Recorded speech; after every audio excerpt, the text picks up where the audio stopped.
Come in, please. Oh, it's you. Upstairs. What are you looking for? Here is special bit of. Or do you want me to put it on for you?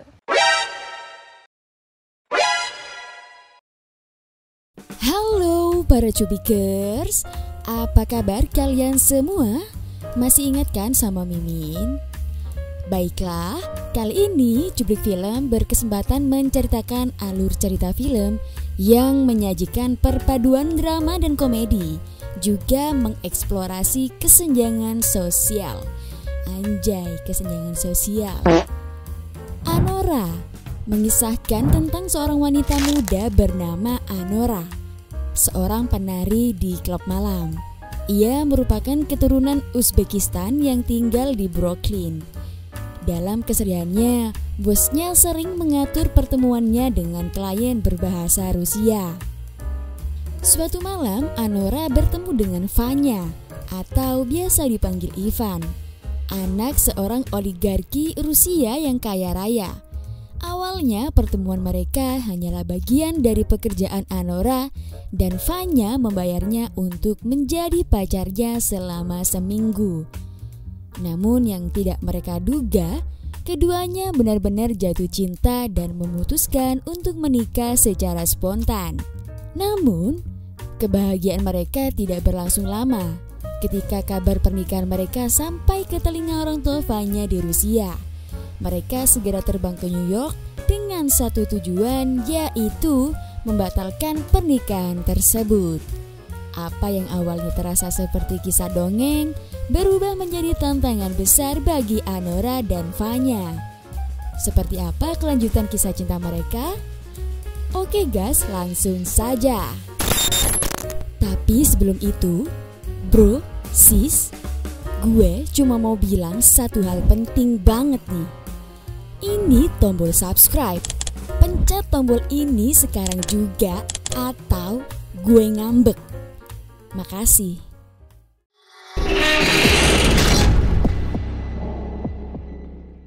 Seperti yang Mimin jelaskan tadi, bahwa wanita cantik yang bekerja sebagai penari klub malam ini adalah Anora. Tapi ia bisa dipanggil sebagai Ani. Pas banget namanya kayak julukan salah satu profesi yang terkenal di Indo, Ani. Sebagai anak kesayangan bosnya, Ani selalu rajin bekerja dan menyenangkan semua kliennya. Hingga di suatu malam bosnya itu menyuruhnya untuk melayani tamu spesial dari Rusia, yakni si Vanya. Ivan? Tapi kadang juga dia dipanggil Ivan, kadang Vanya. Suka-suka mereka aja lah. Vanya merupakan anak tunggal kaya raya yang bapaknya adalah seorang oligarki. Kalau nggak tahu apa oligarki, kalian googling sendiri aja ya. Oke. Kedatangannya di Brooklyn hanya beberapa minggu saja karena dia hanya menikmati liburan sementara. You wanna go to VIP maybe? Oh. Wow. Setelah basa-basi itu, mereka lalu memasuki ruangan VIP untuk melakukan pencangkulan dan penanaman padi di lahan yang sudah disediakan. Ternyata Vanya menyukai cara penservisan Ani yang endul-mendul dan bikin ketagihan. Ia pun sampai menyewa Ani lagi di keesokan harinya secara pribadi dan datang langsung di rumahnya. Come in, please. Hugs. Bedrooms, upstairs. Rumahnya yang begitu mewah dan modern cukup membuat Ani tercengang. Sesampai di kamar, Vanya menginginkan penservisan spesial karena ia sudah membayar Ani dengan harga mahal. You wanna put this on? Dengan senang hati, Ani melayaninya dan mencobakan gaya helikopter yang belum pernah Vanya rasakan. Waduh. Setelah pengemperutan yang brutal tadi, si Ani mencoba membuka obrolan santai dengan menanyakan hal-hal tentang Vanya. Vanya pun menceritakan dirinya bahwa ia masih berusia 21 tahun, lebih tua 2 tahun dari si Ani.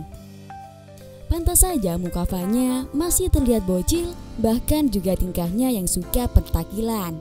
Sangat jauh dari kata dewasa, namun nafsunya melebihi orang dewasa. Anjay.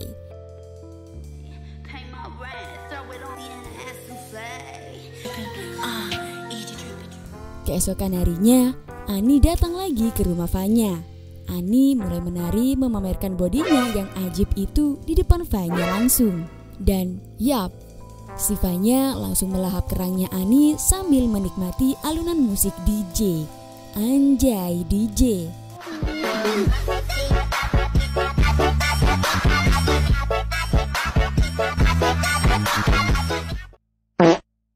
Karena saat ini Ani merupakan orang favoritnya, ia pun mengundang Ani untuk datang di acara pesta akhir tahunnya. Dan Ani pun meminta izin untuk membawa salah satu sobatnya. Karena waktu yang di-booking Fanya masih tersisa 45 menit, Ani pun menawarkan. 5 minutes left if you want to go again.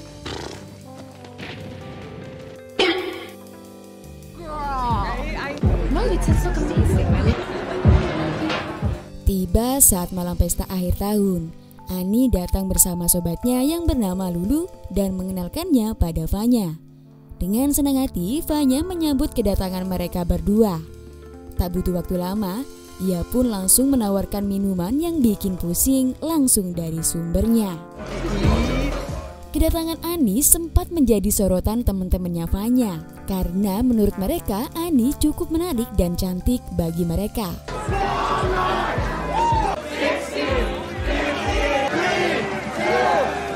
Waktu sudah menunjukkan jam 12 malam yang artinya tahun baru telah tiba. Fanya mengajak Ani untuk melihat kembang api di lantai atas. Sampai sana si Fanya malah ngajakin Ani masuk ke kamar buat ngelakuin adu mekanik bersama Joninya. Ani pun memasang tarif mahal karena menurutnya ini adalah bentuk biaya liburan tambahan. Yes, I have holiday rate. Ya, seperti biasa, Fanya tak keberatan dengan semua itu. Dan lalu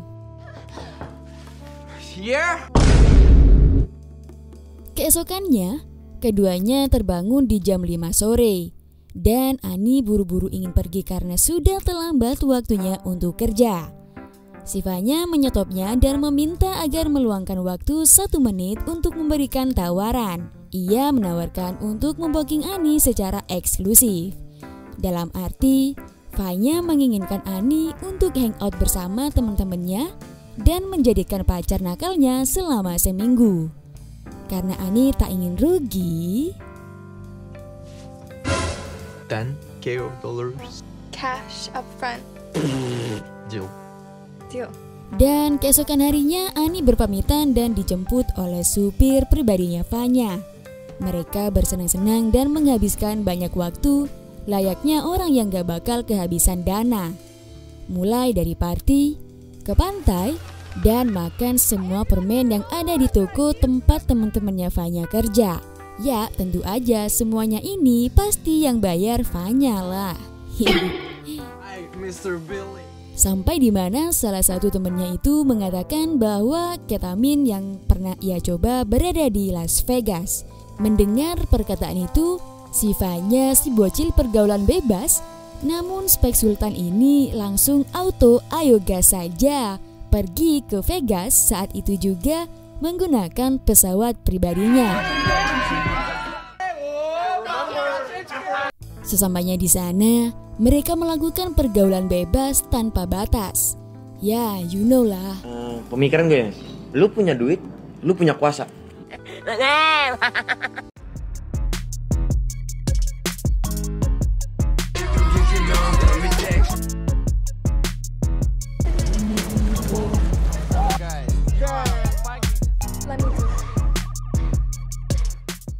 Hingga di suatu malam sehabis cangkul-mencangkul, Fanya membuka obrolan bahwa sebentar lagi dirinya akan balik ke Rusia dan mulai bekerja di perusahaan ayahnya.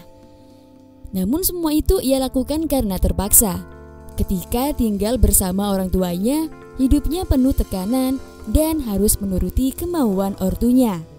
Karena Fanya ingin hidup bebas, dan tak ingin kembali ke Rusia, si Fanya ngide ingin menikahi orang Amerika katanya. Dan di malam itu, Fanya menawarkan Ani agar ia mau menikah dengannya. Will you marry me? Seriously? Seriously. Ngeliat kelakuan Fanya yang masih petakilan dan masih berusia sangat muda, awalnya Ani ngira ini semua hanyalah omong kosong. Namun pembicaraan itu berubah menjadi serius karena Fanya emang beneran gak main-main ngelamar si Ani. Are you serious? I'm serious. Mendengar pertanyaan Fanya, si Ani mengiyakan ajakan nikah itu dengan syarat ia harus membelikan cincin pernikahan seberat 3 karat. Anjay. Ya lagian siapa juga yang mau nolak ajakan nikah sama berondong anak tunggal kaya raya ya kan? 3 carats. Dan di malam itu juga mereka langsung datang ke kapel pernikahan atau semacam KUA gitu guys, untuk meresmikan pernikahan mereka secara sah dan tertulis secara hukum negara. Mereka berdua terlihat sangat bahagia hingga ia memamerkan pada seluruh pengunjung yang berada di situ bahwa baru saja mereka resmi menikah. Dan mereka pun berakhir bahagia.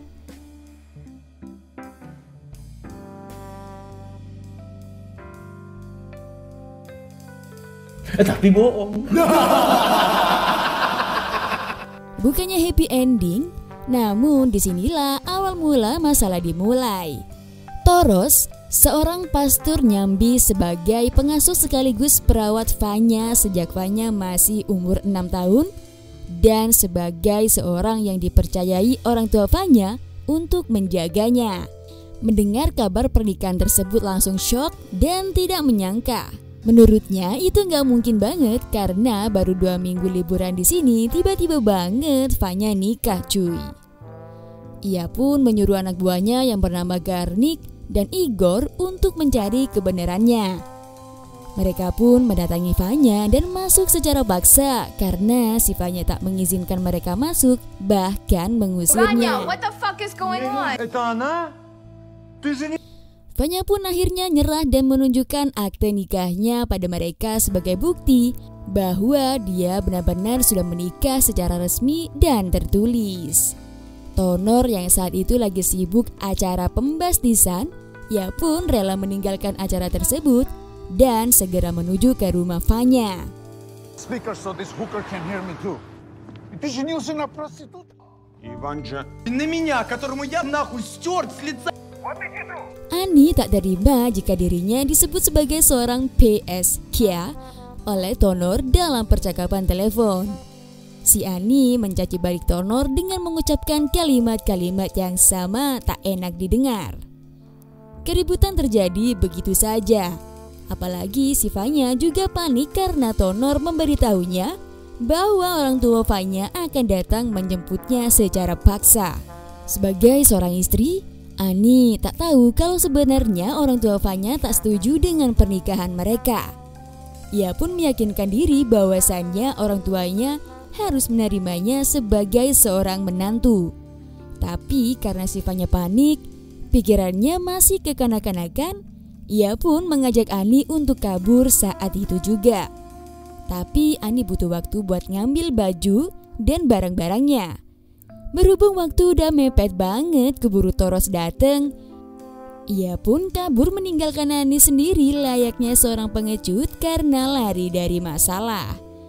Sebagai seorang suami, harusnya Fanya lebih bertanggung jawab lagi dengan keputusannya untuk menikah. Know where are we going, but we... Let's go, let's go, let's go. Через здесь. Where the fuck? Это мама. Okay, bye. What the fuck? Иван! Why? Ani yang tertinggal di rumah, ia pun berusaha kabur dan lari. Namun Igor mencegahnya, bahkan ia sampai mengikat Ani karena tingkah Ani yang liar dan tak bisa dikendalikan.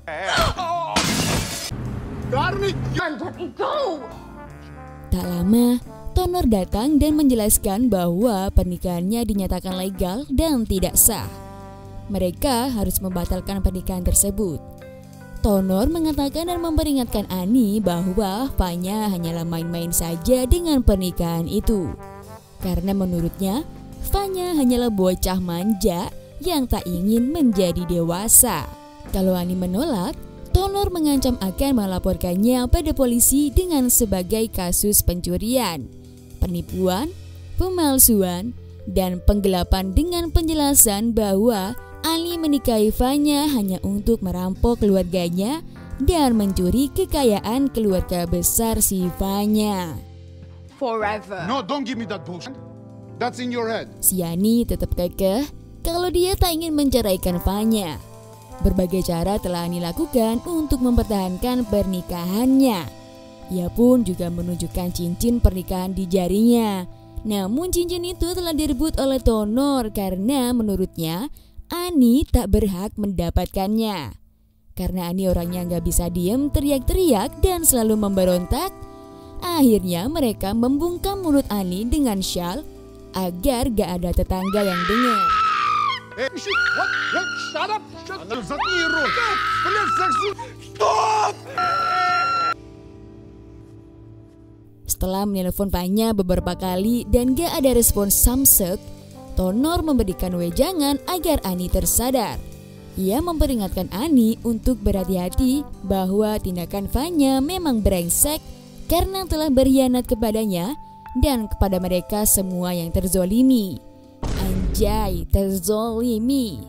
Tonor memastikan bahwa Ani harus mau bercerai dengan Fanya setelah menemukan keberadaan Fanya nanti. Ia berjanji akan memberikan uang imbalan sebanyak $10.000 untuk pergi dan tidak menghubungi Fanya lagi. Fine. Okay, get in. Sure, yes. Clara, itu sudah. Fucking idea. Mereka mencari keberadaan si Fanya kesana kemari, namun tak ada hasil. Mulai dari mendatangi semua teman-temannya dan pergi nyari ke semua klub malam. Sampai-sampai mobil yang mereka tumpangi hampir aja dibawa oleh petugas penertiban jalan. Get in the fucking car!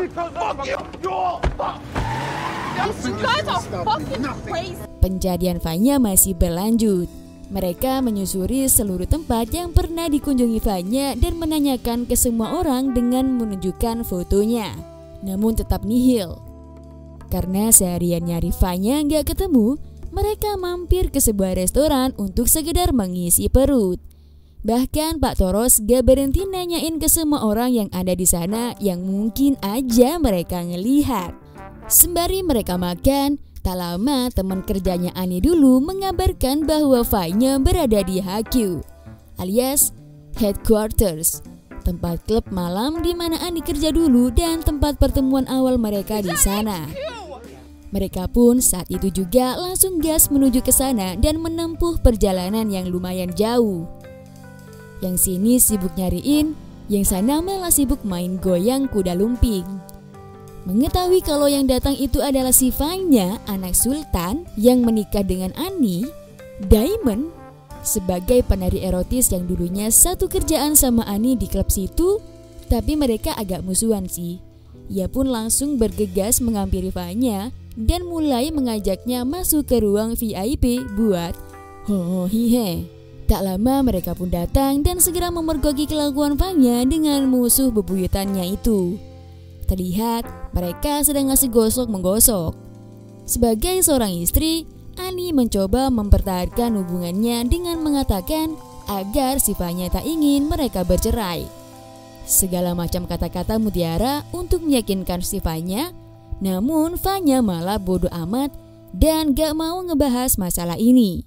Ia tak sadarkan diri dan gak tahu apa yang sedang ia lakuin akibat pengaruh minuman yang bikin pusing. Just look what he's Fanya! Karena greget, Pak Toros langsung menyeretnya keluar dan memasukkannya ke dalam mobil. Namun sempet-sempetnya, si Diamond ini nyari ribut sama Ani dan terjadilah adegan jambak-jambakan di sana. Hasrat untuk menyeleding Ani cukup tersampaikan. Ya maklum dari dulu si Diamond ini iri kalau ngelihat Ani bahagia guys. Get the fuck out of here! Fucking found you! Know what's going on right now, Fanya? Deal. You know. Setelah menunggu semalaman, Akhirnya waktu persidangan perceraian telah dimulai. Namun yang lebih menarik, ternyata pengadilan agama di situ nggak bisa memproses perceraian mereka setelah mengetahui bahwa pernikahan sah mereka dari Las Vegas. Untuk mendapatkan hal tersebut, mereka harus datang langsung ke tempat di mana mereka menikah agar proses perceraian dapat ditindaklanjuti. Sedang Fanya yang berperan penting dalam masalah ini, ia masih agak belum sadar dan masih hangover. Bahkan dia hanya diam, gak bisa jawab ketika Ani menyuruhnya untuk tidak melakukan perceraian ini. Ani hanya meminta Fanya untuk mengatakan dan meminta restu pada orang tuanya nanti. Namun responnya sangat tidak gentle.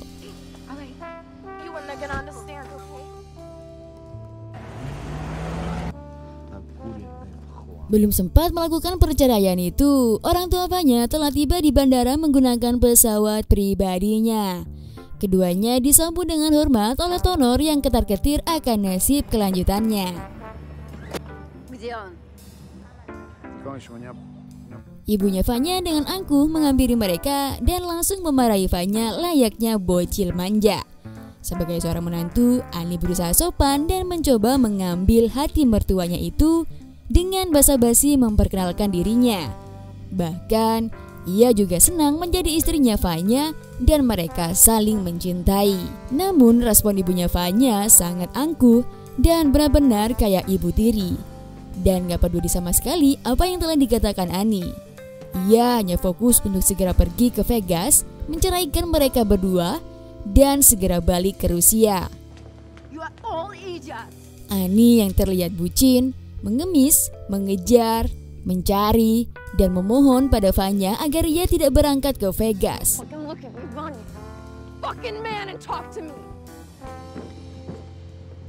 Namun respon yang diberikan Fanya tak sesuai dengan apa yang diharapkan Ani. Awalnya, Fanya hanya diam tak bisa menjawab dan hanya nurut sama orang tuanya. Fanya malah setuju untuk pergi ke Vegas dan segera menceraikan Ani. Ia juga mengatakan terima kasih karena Ani telah menemani hari-harinya yang menyenangkan di Amerika. Ngeliat respon Fanya yang gak gentleman seperti itu, Ani terdiam dan tersadar, patah hati dan dibuang gitu aja, bahwa dirinya serta pernikahannya selama ini tak dihargai dan bukan menjadi apa-apa bagi Fanya. Chef! Yeah, you like fun? Board the plane now. Ani semakin kesal karena kelakuan Fanya yang menghinanya di depan orang tuanya Fanya. Ia mengatakan bahwa sebenarnya ini bukan masalah yang gak perlu dibesar-besarkan karena Ani hanyalah penari erotis yang ia sewa selama seminggu. Kesel banget bukan? Ты вообще попал в бед. You are pathetic motherfucker.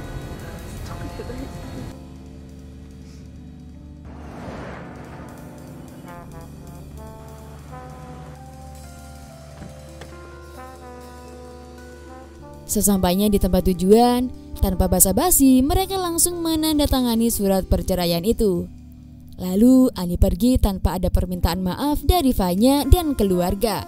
Bahkan ia juga mengembalikan shawl yang ia pakai milik ibunya Fanya itu dan melemparkan jaketnya ke muka Fanya sebagai tanda ketidakpenghormatannya. Cukup puas dengan kalimat-kalimat hinaan Ani terhadap keluarganya Fanya, bahwa mereka memang keluarga sampah, katanya sih.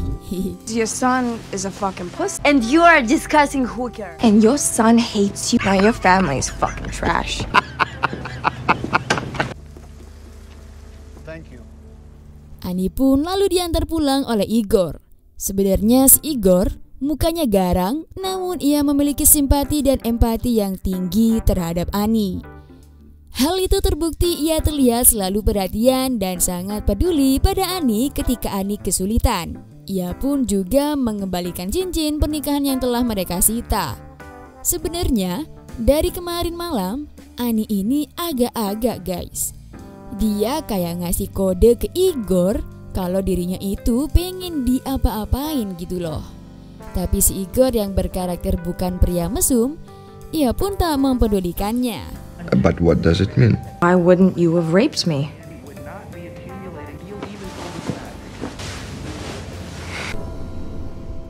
Setelah Igor membantu mengeluarkan barang-barang Annie, mereka pun lalu diam-diaman cukup lama di dalam mobil, guys.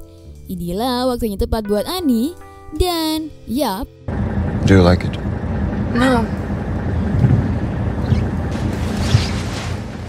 Annie mulai membuka sebagian bajunya dan ngeliatin gunung kembarnya ke Igor. Igor pun tercengang, apalagi ketika si Annie mulai duduk di pangkuannya.